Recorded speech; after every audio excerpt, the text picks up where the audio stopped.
Hey guys, Vance here. There are two kinds of performance cars in this world: cars that were modified and cars that were born impatient. We already talked about tuning, the stages, the flashes, the laptop warriors negotiating with boost pressure at 2 a.m. That's cute. Today, we are talking about something more dangerous. We are talking about when the manufacturer itself looks at its own car and quietly admits we didn't go far enough. Not aftermarket rebellion, factory sanctioned aggression, the kind that rolls off the same assembly line, but with different intentions. This isn't about adding power, this is about engineering consequences. Let's get something straight. Factory tuning is not a badge, it's not stitching, it's not black wheels and a louder exhaust pretending to be personality. Factory tuning is when an automaker builds a second version of its own car using deeper mechanical authority. And the difference: warranty, durability testing, crash validation, regulatory compliance across continents. It's easy to make a car fast for one pull. It's harder to make it fast for 200,000 kilometers in winter, in Dubai heat, the Autobahn, Kenyan roads that politely test suspension. Factory tuning isn't about risk, it's about controlled escalation. Let's start with Mercedes-AMG, engineered violence with a signature. AMG started as two engineers who thought Mercedes was a little too calm. Now it's integrated inside Mercedes itself. But here's the key difference: an AMG isn't just a Mercedes with more power. Different engine architecture, reinforced internals, revised cooling systems, different suspension geometry, wider tracks, differentials designed for torque that will embarrass the base model, and the famous one man, one engine philosophy. That's not marketing, that's accountability. Someone literally signs the engine that might later terrify you on a highway ramp. And when you drive something like a C63, you realize something important. This car wasn't tuned after being designed. It was designed knowing it will be dangerous. That's factory tuning, premeditated horsepower. Then we move to BMW M, structural defiance. BMW M doesn't just increase boost. They change crankshafts, they reinforce chassis mounting points, they widen the track width, they modify subframes, they reprogram steering weight and throttle mapping until the car feels confrontational. An M3 isn't a tuned 3 Series. It's a 3 Series that went to the gym, law school, and therapy and came back assertive. The philosophy is different. MG feels like controlled chaos, BMW M feels like calculated provocation. And that difference, that's engineering culture. Now, let's talk about Alpina. Alpina is fascinating because they work so closely with BMW that their cars are recognized as separate manufacturers. They don't scream, they don't posture, they don't need to. Alpina tunes torque curves instead of chasing redline drama. They adjust gear ratios for seamless thrust, rework suspension for high speed stability that feels effortless. An Alpina at 280 kilometers per hour doesn't feel stressed, it feels mildly inconvenienced. And that's intellectual tuning. Not look at me, but watch this. Here is where it gets interesting.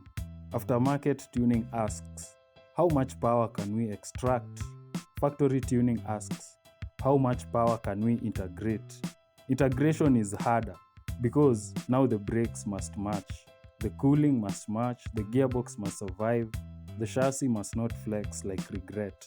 This is where engineering becomes orchestration, and that's why factory tuned cars feel cohesive. Nothing feels added, everything feels intentional. Next, we have Porsche, Motorsport disguised as a warranty. Now we escalate. Porsche doesn't treat performance as a department, it treats it as heritage. And when you step into cars developed by the GT division, like the GT3 lineage, you're not driving a tuned 911. You're driving motorsport that accidentally passed emissions. The difference is subtle but critical. Higher rev limits because of different valve train engineering, reworked aerodynamics tested in wind tunnels, suspension components derived from race programs. This isn't boost pressure theatrics. This is lap time obsession. And here's the mischievous part. Most owners will never extract even 60% of what those cars are capable of, which makes factory tuning slightly ironic. You're buying engineering discipline to use it irresponsibly on public roads. Let's shift continents, and here it's the Japanese philosophy, precision over drama. Japan approached factory tuning differently, not louder, sharper. Take Nismo. Nismo wasn't just slapping wings on skylines. They reinforced blocks, refined aerodynamics in racing programs. They built machines that felt engineered for endurance, not applause. Then, there's Subaru Technica International, STI. Differentials tuned for grip in condition most cars avoid. Suspension geometry developed for rally brutality. These weren't cars designed to impress valet parking attendants. These were designed to survive punishment. Japanese factory tuning feels like discipline. German feels like authority. Italian feels like emotion. And that cultural difference, that's what makes this space fascinating. Now, let's talk about excess. When luxury brands decide to misbehave, Bentley Mulliner, Rolls-Royce bespoke, this is where factory tuning shifts from performance to identity. Because sometimes the tune isn't mechanical, it's philosophical. More torque for a car that already weighs as much as ambition. Or interior customization so detailed, the stitching becomes a thesis statement. Factory tuning at this level isn't about speed, it's about control. Control over specification, over materials, over narrative. You're not tuning the car, you're tuning how the world perceives you. Now, let's get analytical. The economics of performance sub-brands. Why do manufacturers even create performance divisions? Simple. Margins. A performance variant costs more to produce, yes, but it also commands significantly higher pricing, higher emotional value, higher resale stability. And that's the clever part. Performance divisions act as halo branding. Even if someone buys a base model, they feel proximity to the flagship. You may drive a standard C-Class, but knowing the C63 exists changes how you see your car. Factory tuning becomes psychological leverage, and that's strategic brilliance. Let's be honest, when it comes to resale value and long-term validation, aftermarket tuning can complicate resale. Buyers get nervous, dealers get cautious, and banks get suspicious. Factory tuned cars, different story. Because the upgrades were validated by the manufacturer, crash tested, durability tested, globally certified.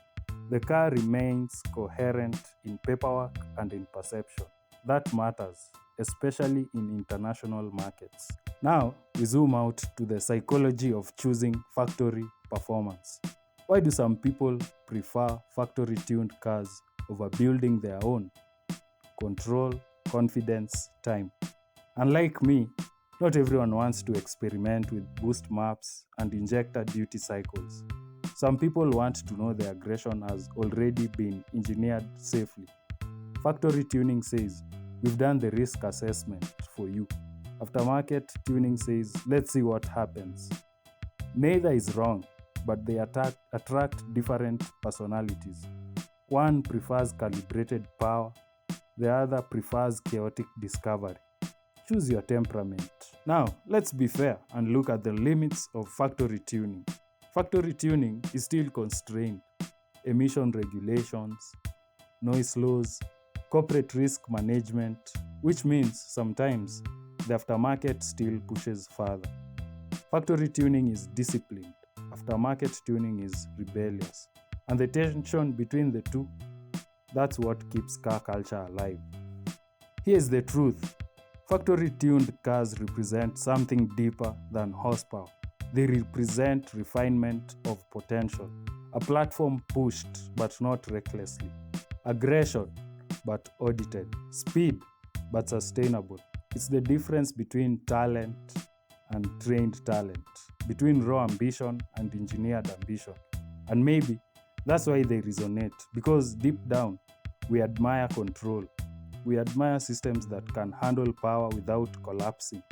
A factory tuned car doesn't just move fast, it proves it can survive being fast. And that's a different kind of confidence.